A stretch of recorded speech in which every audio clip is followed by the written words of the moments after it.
Okay, if people have seen my other video, I tried one attempt at wild camping which failed kind of dismally.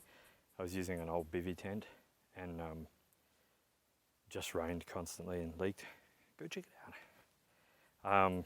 This video I thought I'd compare these three. Now what I did, I was trying to do wild camping on a budget, see if I could take stuff that was on YouTube and on the web and put it into practice, which I'm about to do, go on my first solo wild camp. But what I did was I spoiled myself and got this.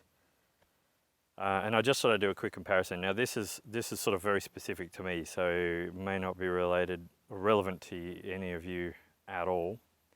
But if I put it into sort of context, maybe it'll help you out a little bit. So what we've got here is a Bivvy bag. This I would regard as kind of like a hooped Bivvy. There's a lot of manufacturers that make either single or double poled kind of hooped bivvies. So this thing obviously is a Bivvy bag, but then you have a hooped area around the head to give you some more room. Because a Bivvy bag, I sort of fell in love with the dream of it, bought the book of the Bivvy, sounded awesome. Not so practical and real, well for me, because you kind of, it's just like a waterproof sleeping bag you jump in, but you got to pull the thing over your head if it gets really kind of inclement weather or bugs and stuff. Just didn't really work for me. My son loves it, pull it over his face, no problems, you know, not for me. Hooped Bivvy, theory was good. I kind of foolishly invested in a fairly expensive, this is a rare Observer Bivvy, which I will probably sell now. Didn't work out. And I'll show you why in a sec when we're coming closer. Now this is what I spoilt myself with, Snugpak Ionosphere. I bought a Snugpak tent, the bunker tent, which I loved for sort of, like we've only used it once, but it's awesome.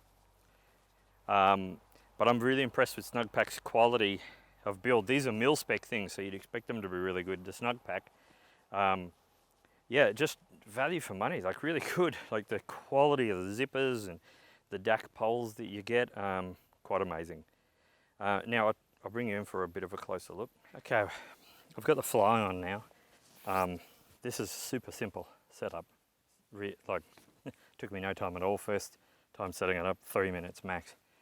Now, as I was saying, this hooped Bivvy, I had the dream of, you know, going lightweight, going very small. To tell the truth, this thing is not that much heavier than the hooped Bivvy because this is a Gore-Tex, you know, material. It's quite heavy. I reckon there's a couple of 100 grams difference in it, and this is quite a lot larger inside.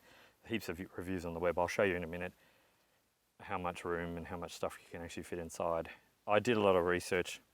I've literally just jumped in this now, first time set up, and I think it's pretty awesome and will do what I need to do. Mainly because this thing here is cool for kind of a specialist purpose, but the problem is that the mosquito netting, like where all the air is on this tent, zip.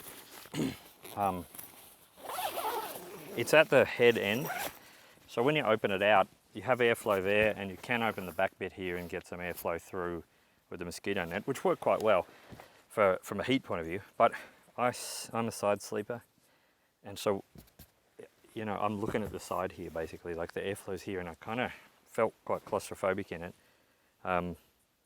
Need the air on my face. Now, I could probably get used to it, but I kind of want to do this while camping and be comfortable, and as much as I can. I kind of don't want to get used to it. That makes it, to me, feel a bit like it's a chore, and I don't want it to be like that. So I splurged on this. They are quite cheap, relatively cheap, and it's probably my, well, besides this, the most expensive purchase. But as you can see here, I believe it will solve my issue because quite a lot of fly screen mesh on it. But what you also have is the ability to kind of crank it open and have the mesh on the side. Now, firstly, a lot bigger.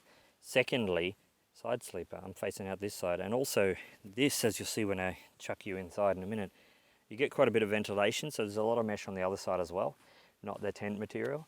So I'm hoping it's going to work out for me. We'll see when I take it out bush. Well, I've been in and I think it's going to work just perfectly. Plenty of space, plenty of air, even though it's a stinking hot day now. Now, I know people on the web have taken cameras inside to show you the room. I wanted to sort of show you how much stuff you can kind of get in there in the room with some stuff in there. So, movie magic way of sort of doing an X-ray camera, we will take the fly off. Right, there we go. So now with our X-ray vision inside, we can maybe see how much space is in there. I have just thrown in, this is a Thermarest, it's an old one, ultralight Thermarest, but it's full size, as you see when I jump in. And I'll throw some other stuff in as well, just to sort of get the idea. Got a couple of sleeping bags we'll throw in. I mean, I've seen people say that this is a kind of a potentially two-person tent, side by side. I'm not certain about that. You definitely wouldn't get two people in there with sleeping mats. Maybe if you had like one extra wide one or something. This pack I'm going to throw in as the monster. Doesn't have the side bits on it, but it's the big pack, the Dutch army pack, so that's quite large. Now, if I hop in with a couple of those things, I'm guessing pack sort of head end.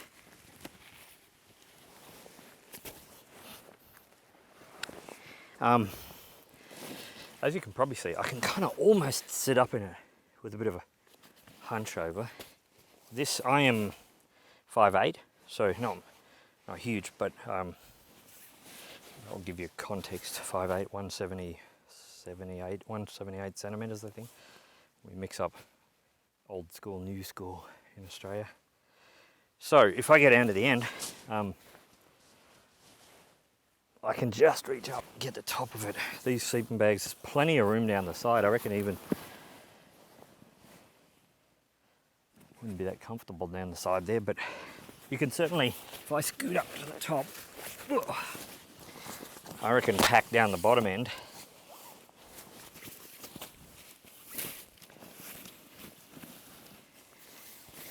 Yeah, heaps of room up top here. That would sleep you under the bit that's closer to your head. I reckon I'd prefer to sleep under the taller bit, given my aforementioned problems. But yeah, look, I'm pretty happy with that. It's there's plenty of room for gear. You would get it inside with you and not have to have a vestibule outside.